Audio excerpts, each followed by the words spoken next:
잠깐 나누고 싶은 게 있어서 나누고 말씀을 또 전하겠습니다. 칼럼은 이따가 한번 읽어보시고요. 어떻게 쓰다가 보니까 그렇게 써버렸어요, 칼럼을.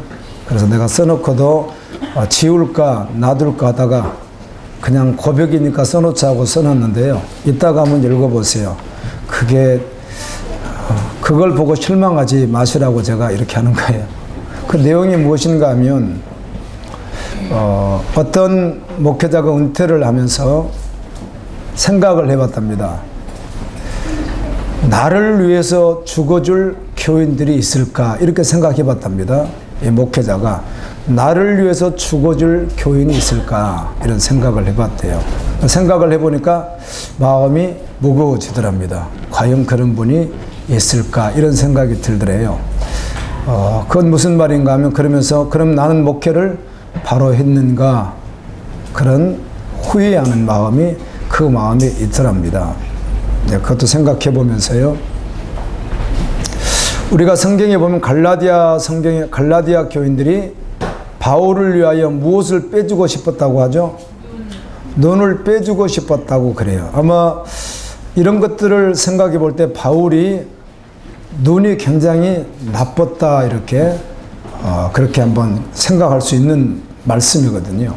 바울이 눈이 너무 나쁘니까 바울 사도가 주님의 일을 하는데 저분이 눈이 좋아야 주의 일을 많이 할 수 있을 텐데 하는 안타까운 심정에 빼어서 줄 수만 있다면 이런 마음을 실제로 뺀 건 아니지만 그렇다는 것이죠.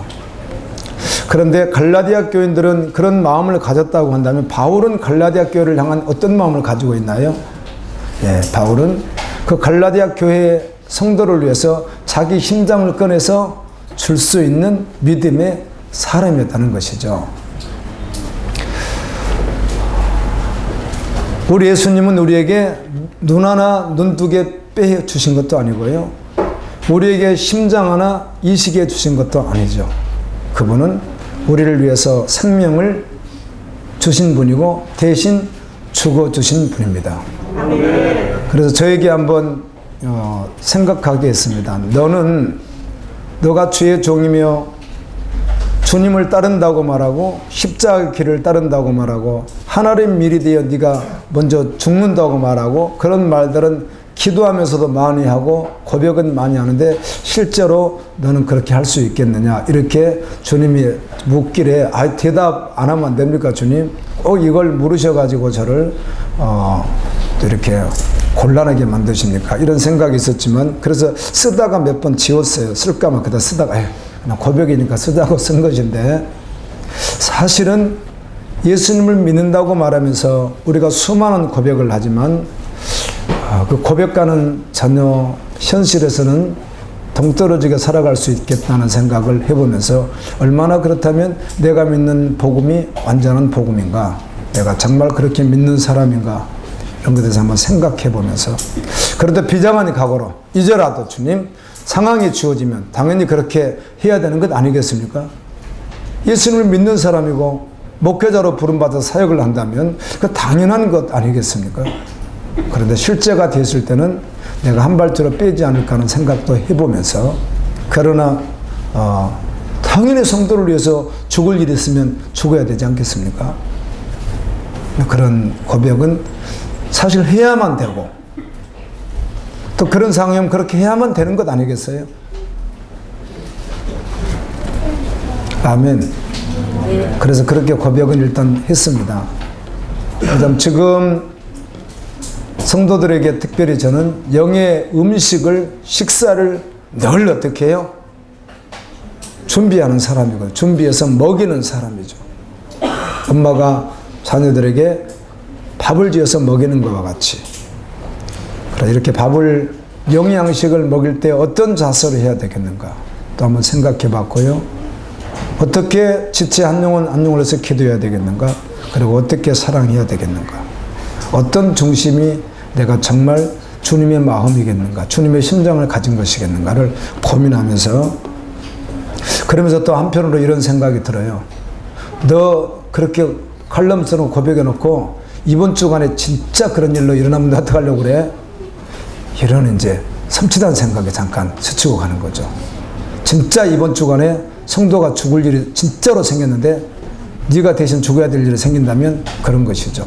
뭐 가정이죠, 가정이에요. 혹시 너 그런 일이 생기면 어떡할 것이니? 갑자기 어때요? 혼자서 주님 앞에서 그냥 생각하는 거예요. 우리가 수많은 고백을 하고 믿는 자가 누구라고 말하며 믿는 자가 어떤 자라고 우리가 말하고 나는 어떤 정체성을 가진 자라고 말하지만 실제 삶 속에서는 어떠한가를 생각해 보면서 고민하는 시간이었는데 참 은혜가 되었습니다. 아멘. 은혜가 되었고 사실은 당연한 것인데 그 실제가 되었을 땐 어떨 것인가 하는 것이었는데 그래야 되는 것 아니겠어요? 아멘이시죠? 오늘 예비하는 우리가 말이에요. 네, 그런 마음으로 말씀을 전하겠습니다.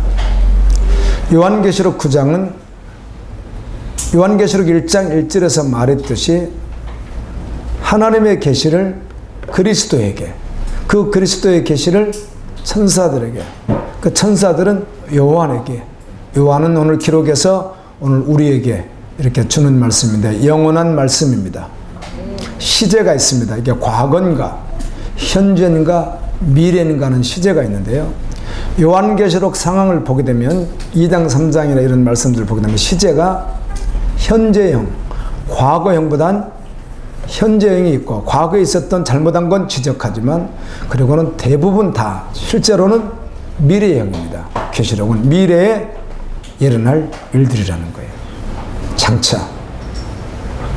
그런데 오늘 말씀 보면 1절만 다섯째 천사가 나팔을 불매 내가 보니 하늘에서 땅에 떨어진 별 하나가 있는데 그가 무저갱이 열쇠를 받았더라. 이건 영상 같긴 한데 실제로 보는, 그래서 뭐 이렇게 실제로 본 것을 기록한데 2절부터 10절까지 내용을 보게 되면 그 본 내용들을 무엇과 같고 무엇과 같고 무엇과 같고 이렇게 말을 합니다. 그래서 실제는 아니라는 것이죠. 같다는 것이죠. 황충은 메뚜기과를 말합니다. 메뚜기입니다. 그 메뚜기라고 해서 여러분 모양이 다 다르잖아요.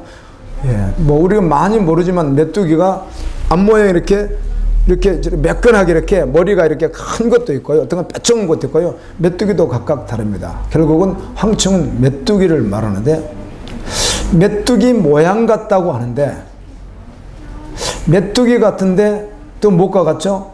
머리에는 금관 같은 어떤 반짝이를 썼고 얼굴은 뭐 같고 사람의 얼굴 같고 꼬리가 있는데 그 꼬리는 정갈은 여러분 정갈 혹시 아세요? 정갈 꼬리가 좀 커가지고 이렇게 약간 뭉뚱하게 이렇게 돼 있잖아요. 꼬리는 정갈 꼬리 같은데 그 꼬리에 침이 있어서 독침이 있어서 그걸로 사람들을 막 쏜다는 거예요.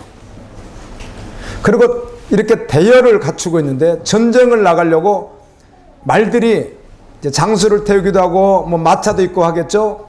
이렇게 말들이 대열하고 전쟁에 지금 막 나가려고 진군하려고 준비하고 있는 그런 모습과 같았다고 그러는 거예요. 아무리 생각해도 크기를 상상할 수도 없고 그렇죠. 이게 이 황충이 우리가 마리로 굳이 말한다면 몇 마리인지 알 수도 없고요. 중국에 황충이 잠깐 이렇게 왔는데 뭐 원래는 학자들이 3,000억 마리가 한번 휩쓸고 갈 것이다 이렇게 예상을 했었거든요. 몇 마리요? 3,000억 마리. 한 마리가 한 번씩 가려면 200~300개씩 막 나버린대요. 한 마리가. 그래서 막 불러 태워도 가다가 나면요 그게 또 다시요 이렇게 메뚜기가 되면요 감당을 못한다고 해요. 메뚜기가 그렇게 많대요. 그리고 여기는 메뚜기 들로 돼 있, 그 황충 들로 되어 있으니까 이게 수가 몇인지는 알 수 없지만 수가 이 지구에 있는 예수님을 믿지 않는 사람들, 특별히 예수님의 인침을 받지 않은 사인을 가지고 있지 않는 이마나 손에 안에 예수님의 사인이 없는 사람들을 어떻게 하죠? 5개월 동안 죽지는 못하게 하고 죽지는 않는데 그 괴롭힘을 당하는 것은 정갈이 쏜과 같이 이렇게 씁니다. 저는 뭐 정갈에 쏘아보지 않아서 잘 모르겠습니다. 벌에는 쏘아봤는데요. 뭐 벌은 쏘았는데 그래도 견딜만 하더라고요. 벌은요. 하나를 쏘아봤는데 정갈은 제가 뭐 쏘아본 적이 없습니다. 쏘아본 적이. 혹시 써본 분 계세요? 아마 죽지는 않는데 그렇게 온몸이 고통스럽다. 이렇게 지금 말씀하고 있는 내용입니다. 예수님이 이런 말씀을 주셨습니다. 그런데 이 말씀 가운데 보게 되면 예수 믿지 않는 자들, 특별히 교회 안에 있던, 교회 밖에 있던 하나님의 사인이 없는 자들만 어떻게 하라? 공격하라, 이렇게 하십니다, 주님. 우리가 다니엘서 그리고 신구약 말씀들을 통해서는 이런 역사 속에서 환난 가운데 그리스도인들이 핍박받아야 안 받아요? 핍박을 받습니다. 그런데 여기 말씀에서는 그리스도인들은 손을 대지 말라는 것입니다. 아멘. 이때는 주님이 보호하시겠다는 것입니다. 그리고 이 말씀 이후에 전쟁을 위해서 준비된 선사들의 수가 나오는데 사실은 2억 명이지만 2억 명만 되겠습니까? 2억 명 이렇게 돼 있습니다. 전 세계 군사 수가 많죠. 우리나라가 몇 명 정도 됩니까? 3군 합치면은 몇백 명 되나요? 그런데 2억의 선사들 같으니 천사들이 동원돼서요, 복음이 없는 자들을 다 공격합니다. 그런데 이때 3분의 1이 또 죽어요. 그리고 이들이 절대로 회개하잖아요. 끝까지 회개하잖아요. 끝까지 하나님을 원망하고 끝까지 세상을 의지하고 그래요. 이 말씀 위에 보게 되면 이 말씀을 통해서 기독교는 보호를 받고 어떤 분은 환난 중에 우리가 주께 갈 것이다, 환난 전에 갈 것이다, 환난을 다 받고 갈 것이다. 그런데 이런 말씀을 사실은 성경적으로 만들어내는 신학 자체가 옳지 않습니다. 별로 해당되지 않습니다. 그런 말들 자체가. 역사 속에서 이미 환난 후에 우리가 들림받는다면 지금 북한에서 고통당하는, 정말 잡혀서 고통당하는 분들은 지금 그분들은 뭘 받고 있는 거죠? 대환란과 같은 고난을 받고 있는 것이거든요. 그러나 어떻든 우리 그리스도인은 이 땅에서 주님 오시는 그날까지 실제로 어때요? 죽임을 당할 수도 있고, 아멘. 사단의 권력 앞에 지기도 하고 핍박을 당하기도 하고, 그러나 궁극적으로 누구의 보호하심이 있다? 하나님의 보호하심이 있다. 그래서 어떤 질병이나 전염병, 전쟁 다 누가 통치하시죠? 그래서 정말 그리스도는 그래서 두려워하지 않습니다. 하나님이 나를 보호하신다는 그 믿음이 너무 분명하기 때문에 오늘 주님이 이 말씀을 왜 주셨을까? 자, 계시록을 보면 앞으로 이렇게 계속 보겠지만 계시록이 어려운 건 맞아요. 저도 이걸 세 번째 설교를 하지만 이 본문을 제가 어지간히 신학서적은 다, 제가 볼 수 있는 신학서는 다 바뀌어서 안 바뀌었어요? 다 봤단 말이에요. 이걸 해석하고자 했던 수많은 학자들과 목회자들의 것은 내가 볼 수 있는 범위 내에서는 이미 다 봤단 말이에요. 이거를. 근데 그것에 대해서 만족을 얻을 수가 없는 거예요. 연기 같은 영적 어둠이다, 뭐 이렇게 말하기도 하는데 또 다르게 연결하면 또 그게 더 맞지도 않고. 그리고 66권 안에서 이게 무슨 말씀일까 고민할 수밖에 없는 게, 어제도요 수없이 있고요, 일부러 번역 성경을 또 다 읽고 이거를 갖다가, 이걸 제가 말씀드린 대로 세 번째 강의를 하는데 무수하게 봤는데 계시록 1장부터 마지막 22장까지 거의 다 외울 정도인, 다 외우죠 뭐 사실이에요. 장면들을 계속 봤어요. 자다가 이게 뭡니까, 또 자다가 또 기도하면서도 있다가 또 갑자기 또 번뜩이 또 일어나서 또 쓰기도 하고 막 이렇게 고민을 했는데 왜 이 말씀을 주셨을까? 이런 말씀을 하실까? 그리고 여기서 말하는 황충은 뭘 말하는 것일까? 그런데 이 황충들의 왕이 있다는 것입니다. 오늘 말씀해 보니까 이들의 누가 있어요? 왕이 있다는 것이 왕이요. 이들을 통치하는 왕이 있다는 것입니다. 그 말이 11절인데요. 그들에게 왕이 있으니 무저갱의 사자라. 히브리어로 하면 그 이름이 아바돈이요. 히브리어는 아바돈이라는 거예요. 이 무저갱의 황충들의 왕이. 근데 여기 아바돈이라고 하는 말은 멸망이라는 뜻입니다. 멸망. 헬라어로 말하면 그 이름이 아블론이다. 이 아블론이라는 말은, 아바돈이라는 말은 인칭대명사가 아닙니다. 그런데 아블론이라는 말은 인칭대명사예요. 파괴자예요. 파괴자. 이 황충의 왕이 뭐하는 자냐? 사단이죠. 무저갱이라는 말이 구약에는 없고요. 신약에만 9번 나옵니다. 계시록 7번, 누가복음에 1번, 로마서에 1번 이렇게 나옵니다. 그런데 계시록 상황에 보면 무저갱에서 주로 누가 올라오죠? 짐승이 올라옵니다. 짐승은 뭘 말하는 거죠? 사탄, 마귀를 지칭하는 것이거든요. 여기 왕이 누구예요? 사단이라는 것이죠. 사단이 하는 일은 죽이고 멸망시키고 파괴시키는 일을 하는데, 이 일을 사단이 함에도 불구하고 누구 명령하에서 하고 있는 거죠? 이게 신비한 것이라는 거죠. 그러니까 세상의 모든 통치를 하나님의 섭리 아래에 있다는 것입니다. 악한 자도 선한 자도. 아멘. 악독한 권력도 선한 권력도, 전쟁도 질병도 전염병도 다 하나님의 통치 아래에 있다는 거예요. 이걸 초대교회와 오고 오는 모든 세대의 하나님의 종들에게 주고 싶은 주님의 말씀인 것이에요. 누가 통치한다? 내가 한다. 그런데 이런 사건들이 있을 것이라는 것이죠. 그때도 여전히 성도는 끝까지 뭘 하는 거죠? 믿음을 지키는 것이죠. 믿음이 없는 자는 돌이키는 것이고요. 그래서 주시는 말씀이에요. 황충의 모양에 대해서는, 황충은 사단을 상징하겠죠. 사단의 휘하의 부하들을.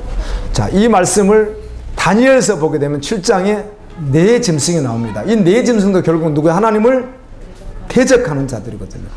첫 번째 모양이 독수리 모양 같다고 했습니다. 두 번째는 곰과 같다고 했고, 세 번째는 표범과 같다고 했고, 네 번째 짐승은 모양이, 거기 뭐라고 짐승은 나와 있지 않는데 천리를 가지고 가장 강력하다는 것입니다. 가장 무서운 존재라는 거예요. 그 마지막 네 번째 짐승은 나라라는 것입니다. 권력이라는 거예요. 그 권력과 그 나라가 교인들을 어떻게 한다는 것이죠? 성도들을 핍박하고 그렇게 한다는 것이죠. 8장에 가게 되면 순양이 나옵니다. 그런데 그 다음에 순염소가 나오죠. 근데 이 순염소가 마지막 때 적그리스도가 안전활동하지만은 마지막 때 큰 권력과 나라의 힘을 얻어서 행사하는 자라는 거예요. 자, 함께 보게 되면 오늘 황충이 마지막 때 어떻게 해요? 파괴시키는, 멸망시키는 일을 한다는 거예요. 그런데 하나님 누구는 보호한다는 겁니까? 성도는 보호한다는 것입니다. 성도는 보호함을 받습니다. 그러나 성도 안에서는 보호함을 받지 못합니다. 5달 동안만, 그래서 5달 동안도 그대로 5개월을 그대로 받아야 될지 어떤 기간으로 받아야 될지도 해석하기가 쉽지가 않아요. 그렇지만 5개월이라고 분명히 기록을 했다는 것이죠. 어떤 기간이 있다는 것입니다. 그 기간 동안은 믿지 않는 자들을 특별히 파괴시키는 것인데 죽지는 못하게 한다는 거예요. 고통만스럽게 한다는 거예요. 그리고 그 후에 계속 이어서 마지막 이제 심판이 진행이 됐죠. 그럼 영원히. 자, 이 말씀을 보면서 조금만 더 한번 살펴보죠. 성도는 언제 어디서나 성경 말씀을 따라서 살아갑니다. 이 말을 우리는 진리가 결론이다 이렇게 말합니다. 뭘 판단해야 할 때, 어떤 상황이 왔을 때 반드시 무엇으로만 결론 내리는 거예요? 하나님의 말씀으로만 결론을 내리는 거예요. 결단이죠. 그렇게 결론을 내리는 바로 그 상황이 바로 좋은 일이 될 수도 있지만 그 상황이 나에게는 어때요? 매우 큰 손해를 보아야 된다든지 큰 피해를 봐야 된다든지 큰 어려움을 당하는 일도 있습니다. 아멘. 그런데 성도는 상관없습니다. 말씀 따라 살아가는 자이기 때문입니다. 아멘. 그리고 지금 주님은 예수님이면 이걸 어떻게 할까? 아멘. 아멘. 제가 말씀을 생각하면서요. 항상 기뻐하라. 쉬지 말고 기도하라. 범사에 감사하라. 그 말씀이 떠오르는 거예요. 이 상황에서 주님이면 어떻게 할까? 기뻐해야 된다는 것입니다. 아멘. 감사해야 된다는 것이거든요. 언제나 믿음으로 선택하고 달려갈 수 있기를 원합니다. 아멘.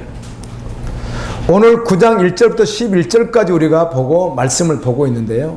여러분 이 말씀을 우리도 이렇게 보면 접근하기가 쉽지 않는데 복음이 없는 사람들, 다시 말하면 예수님을 믿지 않는 사람들이 이 말씀을 이해 못하죠. 못하는 게 아예 못하죠. 영도 모르죠. 일도 모르는 게 아니라 영도 몰라요. 뿐만 아니라 전혀 관심이 없어요. 관심이 없는 정도가 어떻게 하죠? 완전히 짓밟아 버리는 거예요. 예수님이 돼지에게 진주를 주지 말라고 하죠. 돼지에게 진주를 주면 어떻게 되는지 아세요? 아니 그냥 보석덩이라고 해보십시오.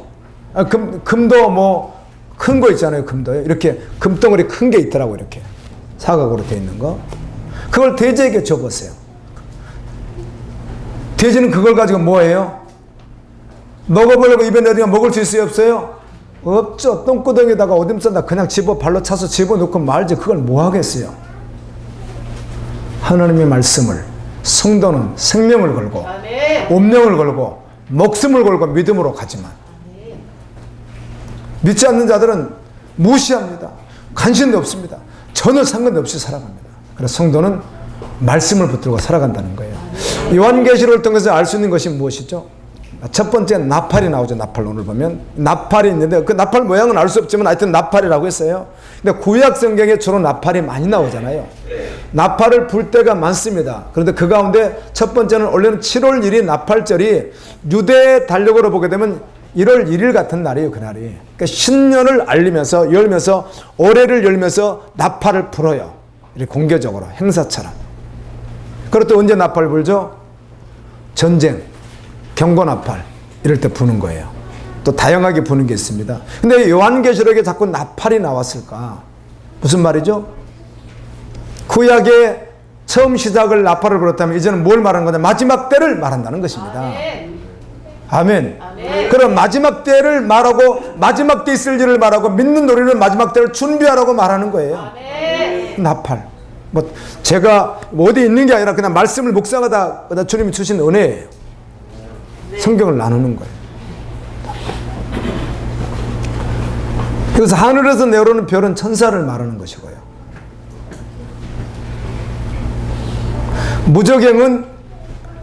무저갱이라고 하는 말은 두 가지입니다. 구약 성경으로 말하면 창세기 1장에 나오는 하나님의 흑암 가운데 수면 위에서 운행하시더라가 나와 있죠. 그와 같이 어떤 이렇게 어마어마한 물이 있다면 그 안에 깊이 여러분 바다 밑에 땅이 있어요? 없어요? 또 없다고 우기시면 안 됩니다.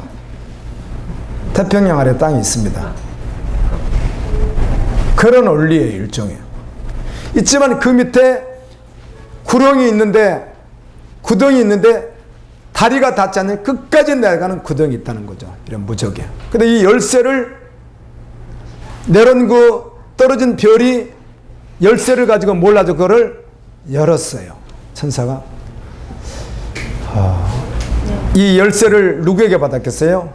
예수 그리스도에게. 1장 18절에 보면 음부의 열쇠, 천국의 열쇠를 누가 가지고 계시니까요? 예수님이 가지고 계시니까. 그럼 받아서 여는 것이죠. 받아서 열었더니 연기 같은 것이 이렇게 올라오는 거예요. 그곳에서. 화덕이라고 하는 건 우리 한국식으로 하면 어마어마한 용광로와 같은 곳인데 그곳에서 불을 떼면서 나온 그 연기가 그림 같은 연기가 올라오는데 해와 달, 온 세상을 다 안개처럼 덮어버리는 거예요. 그 상황을 말하는 거예요.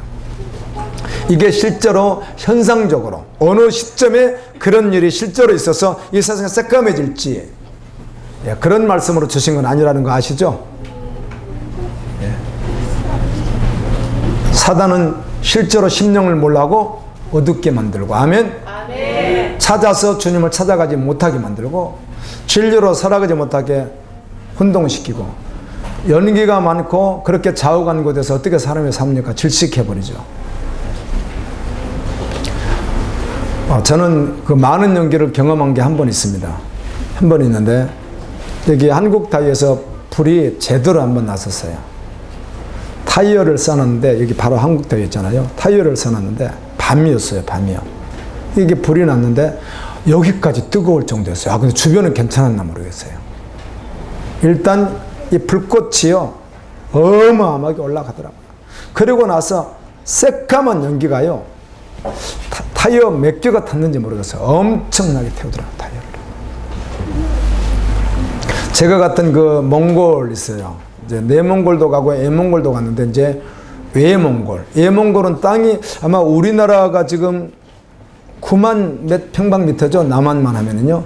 10만 평방미터가 좀 안 되는 거 알고 있는데요. 그 나라는 100만 평방미터가 뭡니까? 이제 100만이 아니라 9만이니까 90만 평방미터가 아니라 우리나라의 뭐 30, 40배 이상 더 큰데 인구는 350명밖에 안 되고요. 그 울란바토르라는 도시가 있는데 아주 이렇게 발달되지 않았어요. 몽골 아주 그냥 이렇게 발달되지 않았더라고요. 가난한 나라예요. 그런데 이 나라는 그 공동남방이에요. 울란바토르 시가 공동남방이라 한 군데서 떼가지고 그 울란바토르 시 전부를 다 집어넣어요. 좀 신기한 그런 거죠. 그렇게 하는데 겨울이면 뭘 떼냐면 이 사람들이 석탄도 갖다 떼지만 자동차 폐타이어를 바로 옆에는 하지만 유럽에 있는 나라들이 그 버리는 타이어들 막 있죠. 이런 것들. 그런 것도 가지고 오고 또 자기 나라 것도 그냥 막 떼어버리니까요. 겨울에는 그냥 상관없이 마스크 없으면 다니면 큰일 납니다. 병 걸립니다. 죽습니다. 거스름이 막 나가지고요. 그 정도인데 오늘 말씀해 보면 어느 정도 그 정도가 아니라 앞이 보이지 않을 만큼 어두운 연기가 어때요? 자욱하게 온 세상에 낀다는 것입니다. 그리고 그 가운데서 이 항충이 그 정갈 같은 그것이 예수님을 믿지 않는 자들 어떻게 해요? 다 추적해서 다 찔러버린다는 것입니다.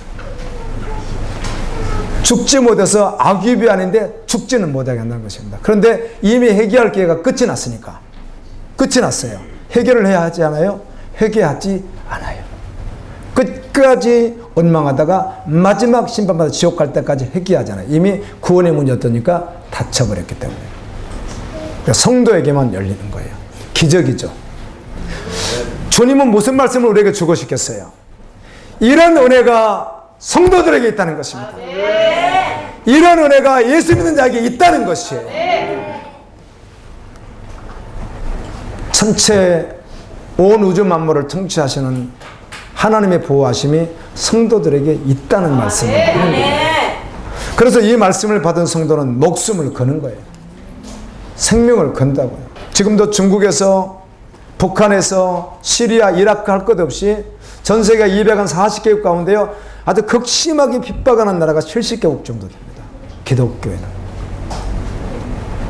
이번에 코로나 때문에 NGO에서 어떤 나라는 이제 물품이 없으니까 이렇게 지원해주면 딱 기독교인이라고만 딱 알아주면 그 사람들만 딱 열애시키고 안 주는 거예요. 국가적으로 가능해요. 그런 일들. 그런데 이들은 약속의 말씀을 붙잡고 아멘. 이 약속의 말씀을 붙들고 인내하는 거예요. 슬퍼하지 않는 거예요.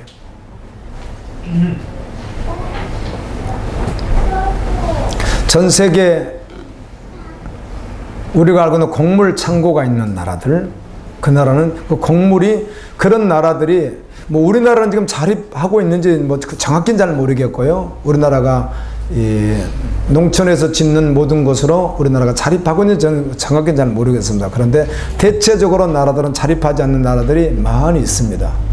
반드시 뭘 해야 되죠? 수입을 해야 되는데 그런 곡물 창고가 있는 그런 나라들을 나라들이 메뚜기 따라든지 어떤 어려움이 있으면 그런 시나리오가 많이 있습니다. 사실은. 학자들 하는 말들이. 우리가 그러나 그런 말 듣고 너무 그냥 두려워할 필요는 없습니다. 그러니까 그런 데를 다 습격해버린다든지 문제가 발생해서 2, 3년 해버리면 전 세계에 이 식량난이 올 것이라는 것이죠. 우리나라도 뭐 한 1, 2년 이렇게 비축되고 이렇게는 알고 있지만 몇 년이 가면 이렇게 문화가 발달한 이런 첨단 문화가 있는 시대지만 곡물이 그렇게 되면 당장 어려움이 온다는 것이죠. 그런 일이 와서 보통 핍박하는 나라에서는 기독교인을 알면 절대로 주지 않는다는 것입니다. 그럼 서머나 교회가 어떻게 되는 거죠? 극심한 푸토코스라고 하는 헬라어를 썼거든요. 이 푸토코스라고 하는 말은 지금도 없고 내일도 없고 머리도 없고 나올 것이 아무것도 없는. 제가 열방을 위해서 기도하다가 기도하는 올리잖아요, 그분들이요. 그 사건들을 올리는 것 가운데 이런 게 올라왔어요. 실제로인데 난민이 되어서 사막을 횡단하는데 잘 모르지만 가는 거죠, 그냥요. 가는데 남편은 적군에게 죽임을 당하고 젊은 엄마가 애 하나는 없고 하나는 걸려가지고 가는 거예요. 가는데 얘가 아프다고 하는 거죠. 물은 한정되어 있고 먹을 양식도 한정된 거. 우리처럼 일일 가는 게 아니니까 죽음을 무릅쓰고 사선을 넘는데요. 그렇게 가다가 얘가 아파서 탈진하면은 애에게 먹이고 물을 줘버리면 그냥 엄마도 죽고 걷는 애도 죽는 거니까 그냥 얘를 그냥 놔둬버린대요. 그대로요. 살아있는데 놔두고 그냥 가야 된다는 거죠. 아니면 뭐 죽으면 이렇게 죽으려고 하면 그냥 갈 수밖에 없대요. 어차피 죽으니까요. 그리고 와서 난민촌에 있는데 그 여자분이 난민촌에 있는데 또 어려움을 많이 당했다는 이야기를 한번 기사에 올라온 적이 있어요. 가난 푸토코스는 이 정도 수준을 말해 더한 걸 말하거든요. 그런데도 그리스도인은 어떻게 하죠? 이때 어떻게 하죠? 믿음으로 살아가는 거예요. 아멘. 아멘. 주님은 실상은 너희가 부유하다고 말씀하는 그 보이지도 않는 잡히지도 않는 이 말씀만 그냥 붙들고 생명되어서 아멘. 아멘. 이 땅에서 나그네처럼 살아가는 거예요. 그리스도인이에요. 아멘. 자, 여러분에게 묻습니다. 목사님은 언제 한번 올해 내가 단 한 이런 예배 시간에 말씀을 전하고 성경 공부 시간에 단 한 번도 여러분 축복받으시고 뭐 이런 말을 제가 거의 잘 안 한 것 같아요. 부자 되시고 이런 말을 제가 했어요, 안 했어요? 안 한 것 같잖아요. 그런데 묻습니다. 지금 마태복음 우리가 설교로는 10벌장을 나가고 있지만 이미 공부도 한번 했고 그렇죠? 요한복음도 공부하신 분들 계시고 사도행전부터 지금 어디 나갔죠? 데살로니가 후서 마쳤습니다. 이번 금요철 전에 뭘 들어가죠? 디모데 전서 1장을 들어갑니다. 자, 거기 들어갈 때까지 부자 돼서 그런 말 있어요, 없어요? 없잖아요, 성경이요. 그런 말이 어디 있어요, 성경에? 사실은 신약성에서 부자라는 단어가 몇 번 나옵니다. 아리마대 요셉도 부자였고 부자 청년이 나오고 부자가 나오는 말이 있습니다. 야고보서도 나오고. 그런데 아리마대 요셉만 유독 칭찬을 받습니다. 왜 그렇죠? 주님 장사를 준비해서 드려지는 모습으로 한번 등장하고 나머지 부자라는 말들이 다 긍정적으로 썼어요? 다 부정적으로 썼어요? 부정적. 100% 부정적으로 썼어요. 부자 되려고도 하지 마라. 부자들은 네가 말세 너 영혼을 잡아먹는 물질이나 손대고 그나 쳐다보고 있는다. 뭐 이런 식이요 다요. 성경. 믿음은 보이는 것 보고 사는 자가 아니라는 것입니다. 네. 약속의 말씀에 운명을 걸고 사는 자라는 거예요. 아멘. 여러분 오늘 주님 오셔도 큰 문제 없으시겠습니까? 가장 행복한 자가 누굽니까? 죽음을 앞에 두고 있어도 아멘. 아멘. 행복한 사람이 영원한 행복을 가진 자가 가장 행복한 사람인 것입니다. 아멘. 그리고요 오늘 말씀 가운데 보게 되면 무적행에 누가 있습니까? 마귀가 있습니다. 무적행에 누가 있죠? 귀신이 있습니다. 무적행에 뭐가 있죠? 파괴하는 것들이 있습니다. 그럼 무저갱에 누가 들어갑니까? 믿지 않는 자들이 들어가는 것입니다. 반대로 천국은요, 하나님 계십니다. 예수님 계시죠? 의로운 천사들이 있습니다. 그럼 누가 그곳에 있나요? 성도들이 그곳에 천국에 있습니다. 아멘. 완전히 반대죠.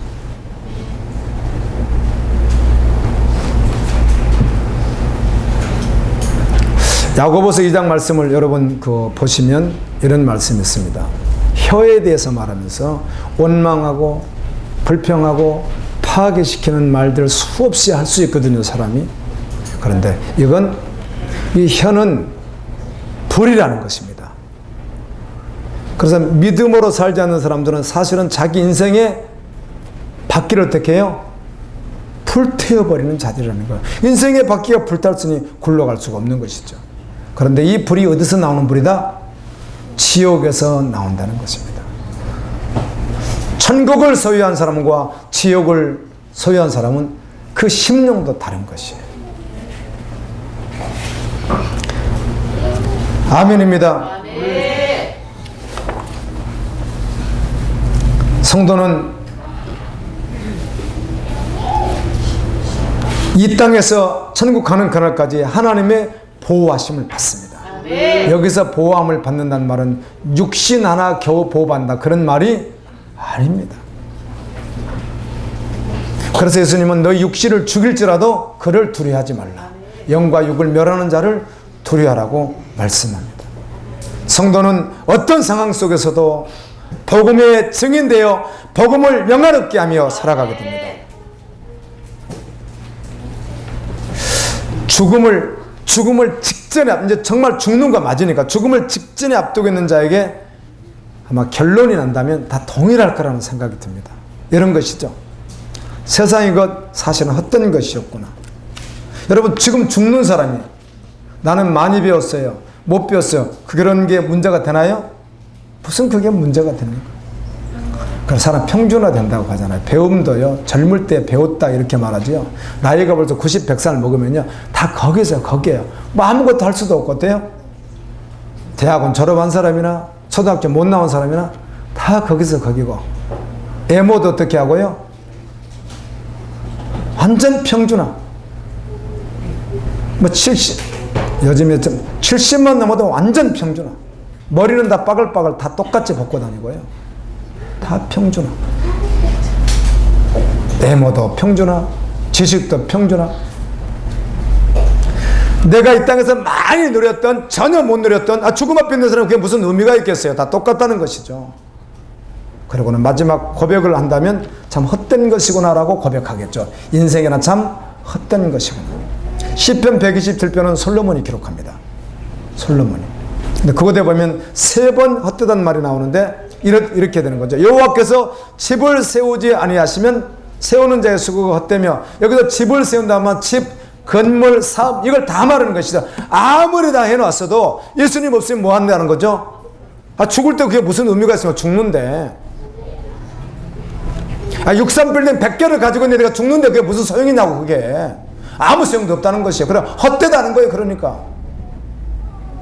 복음의 문서는 그냥 헛된 거예요. 아멘이죠. 여호와께서 성을 지키지 않으시면 파수꾼에 깨어있으며 헛되다. 성이라는 말도 여러 가지로 말하면 안전, 건강, 이런 것들을 다 말하거든요. 죽는 사람이 건강하든 안 건강하든 그건 무슨 상관이 있어요. 어차피 죽는데. 하나님이 함께 하지 않으면 다 헛되다는 것입니다. 일찍 일어나고 늦게 누우며 수고해서 자기가 소득을 많이 가져도 예수 없으면 뭐하다? 헛되다. 그 말씀이 시편 127편 말씀이에요. 성경은 이렇게 말하는, 오직 하나님 말씀에 순종되어 여호와 경외함이 헛되지 않다는 것입니다. 천하보다 귀한 생명을 주께 다 올려드리며, 아멘. 여호와의 경외함이 전부되어서 그날까지 달려갈 수 있기를 예수님 이름으로 축원합니다.